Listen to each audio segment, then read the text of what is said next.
You have probably spent your entire life inflating your car tires the wrong way without even realizing it. And the worst part is that it quietly costs you money every single year.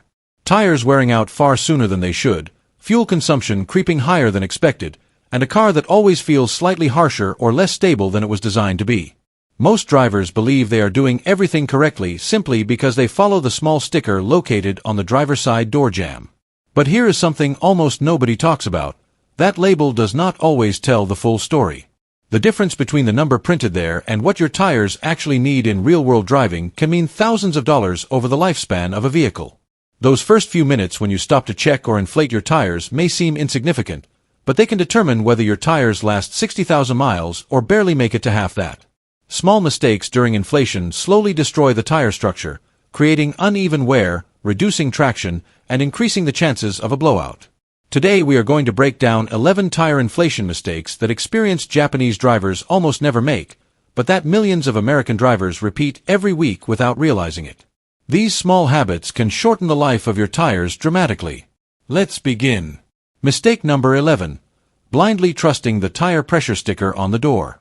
There is an important detail about that door sticker that most people never hear about. The pressure listed there is not always the perfect pressure for everyday driving. In many cases, it represents the minimum safe pressure when the vehicle is carrying its maximum rated load. Automakers calculate that number assuming the worst-case scenario: 5 adults in the car, a fully loaded trunk, and sustained highway speeds. Under those conditions, the tire needs enough pressure to safely support the weight without overheating or deforming. The problem is that almost nobody drives like that every day. Most of the time the car is carrying just the driver, maybe one passenger, and very little cargo. When you run the minimum pressure intended for a fully loaded vehicle while the car is almost empty, the tire shape changes. The sidewalls flex more than they should, and the center of the tread loses part of its contact with the road. The weight of the car ends up concentrated on the outer edges of the tire. Over time, this leads to premature shoulder wear. A set of tires that should last around 60,000 miles may be worn out in 30,000 miles or even sooner. A more balanced approach is often somewhere around 10 to 15% below the maximum pressure listed on the tire sidewall itself. In practice, this usually places many passenger vehicles somewhere between 38 and 42 PSI. For drivers who are used to seeing 32 or 33 PSI on the door sticker, that number might sound surprisingly high. But on a tire rated for a maximum of 51 PSI, running 40 PSI is far from excessive. In fact, it often lands right in the zone of best efficiency and tread stability. The difference between blindly following the door sticker and adjusting pressure more intelligently can easily represent thousands of dollars saved in tires over the lifetime of the vehicle. Mistake number 10. Checking tire pressure while the tires are hot. This is one of the most common mistakes drivers make. You pull into a gas station after driving for several miles, grab the air hose, and decide to check your tire pressure. The gauge shows something like 30 psi, which looks low, so you add air until it reaches 35 psi. It feels like the right thing to do, but in reality you just made a classic inflation mistake. As soon as tires begin rolling on the road, friction with the asphalt generates heat. That heat causes the air inside the tire to expand. It is completely normal for tire pressure to increase by anywhere from 3 to as much as 8 psi during regular driving. That means the reading you see when the tire is hot does not represent the true inflation pressure. The measurement is artificially higher because of the heat buildup. If your gauge shows 30 psi after driving, the real cold pressure may already have been close to 35 psi. When you add air at that moment, the tire may become overinflated. Later, when the vehicle sits for several hours and the tires cool down, that pressure can easily end up well above 40 psi without you noticing. Overinflated tires reduce the contact patch with the road, which can hurt traction, make the suspension feel harsher, and increase the risk of a blowout at highway speeds. The correct rule is simple. Tire pressure should always be checked and adjusted when the tires are cold. That means the vehicle has been parked for at least 3 hours or has been driven less than 1 or 2 miles at low speed. Anything beyond that can already distort the reading. Mistake number 9. Trusting gas station air gauges without questioning their accuracy. Those air pumps at gas stations look convenient, but many of them are far from precise. Some can easily be off by 2 to 5 psi. The reason is simple. These machines are used by hundreds of people every day. They sit outside in the sun, rain, and dust. They get dropped, kicked, and almost never receive proper calibration or maintenance. If the gauge is inaccurate by just 3 psi, you might think your tires are at 35 psi when in reality they are running at 32 or even 38 psi. That small difference is enough to create uneven wear patterns, affect vehicle handling, and slightly increase fuel consumption over time. A simple digital tire pressure gauge costs very little and fits easily inside the glove box. With your own gauge, you can verify pressure accurately before using the air pump. It is a small investment that can prevent premature tire wear on a set of tires that may cost several $100s each. Mistake number 8. Overinflating tires in an attempt to improve fuel economy. This tip has circulated on the internet for years. The idea is simple. Increase tire pressure a few psi above the recommended level to reduce rolling resistance and improve fuel efficiency. Technically, there is a small gain. When a tire is harder, it deforms less against the road surface, which slightly reduces rolling resistance. In controlled testing, this can improve fuel economy by roughly 1 to 2%. On paper that might sound appealing, but the hidden consequences usually outweigh the benefit. When a tire is overinflated, the contact patch becomes smaller and the center of the tread carries most of the load. This reduces grip and can increase braking distance by several feet during emergency stops. Cornering stability also suffers because the tire cannot maintain full contact with the pavement. At the same time, the center portion of the tread begins wearing out much faster than the edges. The result is a tire that should last 50,000 or even 60,000 miles becoming unusable far earlier than expected. Engineering tests conducted by tire manufacturers have also shown that even moderate overinflation can create structural stress during sustained high-speed driving. Heat can concentrate in the center of the tread and eventually lead to internal separation within the tire structure. In other words, saving a small amount of fuel could easily turn into hundreds of dollars spent on premature tire replacement. In the worst-case scenario, it can also increase the risk of a high-speed blowout. The risk becomes even greater in heavier vehicles such as SUVs and pickup trucks. When tires are excessively inflated in these vehicles, hard braking can cause uneven deformation, making the rear end of the vehicle feel unstable. In simple terms, chasing a tiny improvement in miles per gallon by overinflating tires is rarely worth the trade-off in safety and tire lifespan. Mistake number 7. Neglecting the valve core and the tire valve cap. There is a tiny component inside every tire valve that most drivers never even notice. It is called the valve core, a small spring-loaded pin responsible for keeping the air sealed inside the tire. If this component becomes loose or contaminated with dirt, it can allow air to escape slowly even when the tire was inflated correctly. In that situation, the tire gradually loses pressure over time, even though there is no puncture anywhere in the tread. And that small plastic cap many people consider useless actually plays an important role. Its job is to protect the valve from contamination. It prevents dust, water, sand, and even road debris from entering the valve mechanism. When contaminants get inside, the internal spring and seal can begin to corrode.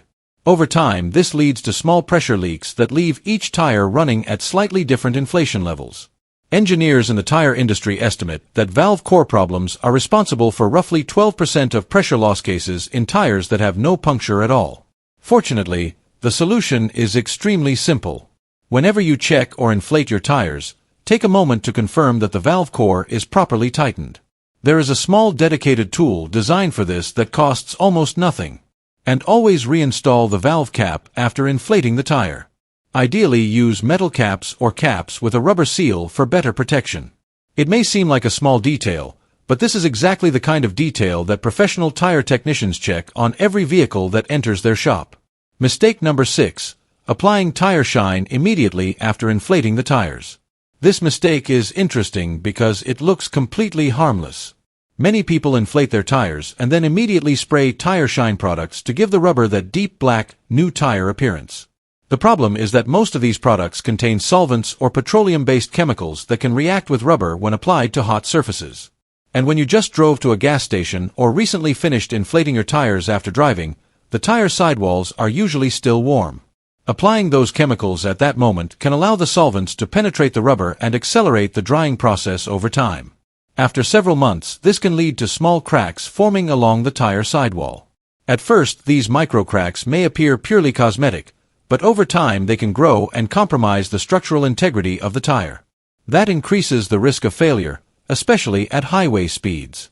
Professional detailers usually recommend applying tire dressing only when the tires are completely cool, ideally several hours after the car has been parked.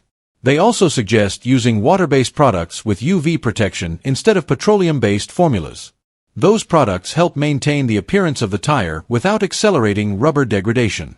Mistake number 5. Ignoring temperature and altitude changes. There is a physical factor that surprises even experienced drivers. Tire pressure naturally changes with temperature. As a general rule, tire pressure varies by roughly 1 PSI for every 10 degrees Fahrenheit change in ambient temperature. That means a tire inflated on a warm day can show a noticeably lower pressure on a cold morning. Imagine you inflate your tires during a hot summer afternoon when temperatures are close to 86 degrees Fahrenheit and you set them to 35 psi. If the next morning the temperature drops to around 50 degrees Fahrenheit, the pressure can easily fall by 3 or 4 psi, even though nothing is wrong with the tire. Now consider drivers who live in mountainous areas or frequently travel between regions with different elevations. As altitude increases, the atmospheric pressure outside the tire decreases. That makes the internal tire pressure appear slightly higher relative to the surrounding environment. A tire inflated at sea level may show a higher reading when checked in mountain regions, leading the driver to believe the tire is overinflated. If the driver lowers the pressure in that situation and later returns to lower elevations, the tire may end up running underinflated. Tire engineers usually recommend checking tire pressure under similar temperature and altitude conditions whenever possible. On long trips, especially when driving through mountains or major elevation changes, it is a good idea to verify tire pressure again after reaching your destination. Tires are not static components. They constantly respond to the environment around them. Ignoring that reality is a bit like measuring your blood pressure once and assuming it will never change again. Mistake number 4. Never rotating tires even when wear is uneven. The 4 tires on your car do not wear at the same rate. The front and rear axles perform very different tasks, which leads to different wear patterns. When drivers never rotate their tires, they often end up replacing all 4 tires at the same time, even though only 2 are truly worn out. A common example involves a vehicle that arrived at a repair shop with only 28,000 miles on the odometer but already needed new tires. The front tires were almost completely worn out, while the rear tires still had close to half their tread remaining. It was a front-wheel drive sedan that had never had a tire rotation. The solution was simple. The rear tires were moved to the front, and only 2 new tires were installed on the rear axle. The owner ended up spending roughly half of what it would have cost to replace all 4 tires, and the remaining tires were able to deliver several thousand additional miles of service. In front-wheel drive vehicles, the front tires endure much more stress. They handle acceleration, most of the braking forces, and also support the weight of the engine. In rear-wheel drive cars, the rear tires tend to wear faster because they handle the driving force. All-wheel drive vehicles can develop even more complex wear patterns depending on the system design and driving conditions. That is why regular tire rotation is so important. It balances wear across all 4 tires and helps extend their lifespan. Most manufacturers recommend rotating tires every 5,000 to 7,000 miles, which often coincides with regular oil changes. Mistake number 3. Maintaining correct tire pressure but driving with bad alignment. This is one of the biggest silent tire killers.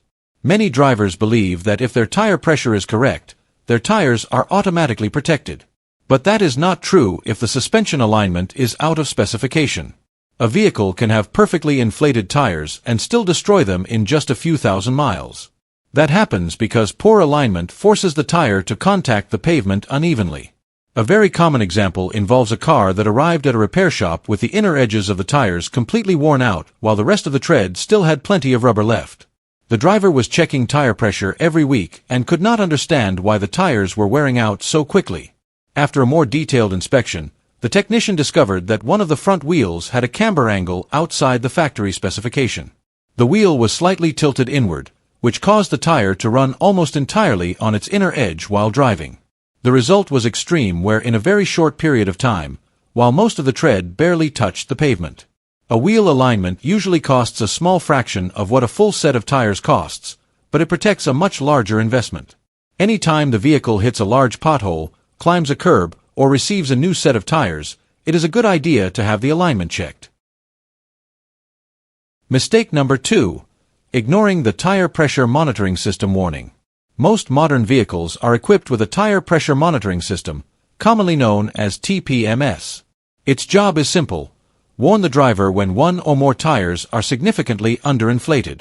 The problem is that many drivers ignore the warning light on the dashboard or simply reset the system without fixing the real issue. That warning light does not appear randomly. In most vehicles, it activates when tire pressure drops roughly 25% below the recommended level. At that point, the tire is already operating in potentially dangerous conditions. Driving with low pressure causes the tire to generate excessive heat, accelerates wear, and can weaken the internal structure of the tire. There are cases where drivers continue driving for days or even weeks with the warning light illuminated, assuming the sensor is malfunctioning. Meanwhile, the tire may be running nearly flat the entire time. When a tire operates under those conditions for too long, the heat generated inside can damage the structural layers that give the tire its strength. Even if the tire is reinflated later, the internal damage may already be done. The TPMS system exists specifically to prevent situations like this. If that warning light appears, the correct action is to stop as soon as it is safe, check the tire pressure, and resolve the issue immediately. Ignoring the alert can turn a simple pressure adjustment into a serious blowout risk at highway speeds. Mistake number 1. Perfectly inflating tires that are already worn out. This is probably the most dangerous mistake of all because it creates a false sense of safety. Many drivers believe that if the tire pressure is correct, everything must be fine. But perfect inflation cannot compensate for worn or aged tires. A tire can be inflated to the exact recommended pressure and still be extremely unsafe.